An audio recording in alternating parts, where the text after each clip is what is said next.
I now yield to the new ranking member, and we welcome her to that position, Mrs. Miller-Meeks, for her opening statement. I look forward to working with her to support our institutions of higher education and help every American access a rewarding career. Ms. Miller-Meeks. Thank you very much, Chair Wilson, and thank you for that welcome. I look forward to working with you as well. Minority Serving Institutions, or MSIs, are important contributors to the post-secondary education landscape. These institutions should be applauded for providing low-income, minority, and other disadvantaged students with greater access to post-secondary education. Hispanic Serving Institutions, or HSIs, predominantly Black institutions, and other MSIs are known for being engines of upward mobility for millions of students, many of whom may be first-generation college graduates, such as myself. Attending one of these institutions could be a path for many Americans to achieve a successful career. HSIs and MSIs deserve to be supported in this worthwhile mission.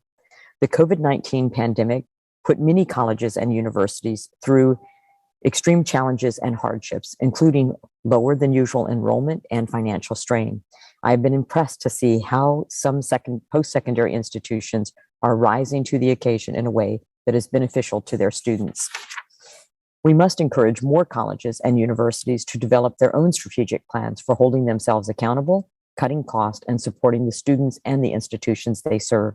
Minority serving institutions have received a historic infusion of federal funds, including $5.5 billion in grants as part of the Coronavirus Aid, Relief, and Economic Security, or CARES Act, and the Coronavirus Response and Relief Supplemental Appropriations Act, and the American Rescue Plan as well, $255 million in mandatory funding from the Fostering Undergraduate Talent by Unlocking Resources for Education Act. This being said, relying on federal funds is inherently unstable.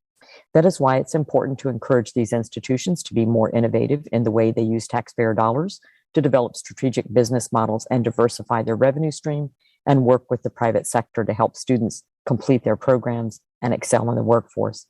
Colleges and universities have a great opportunity to prioritize programming that advances their mission.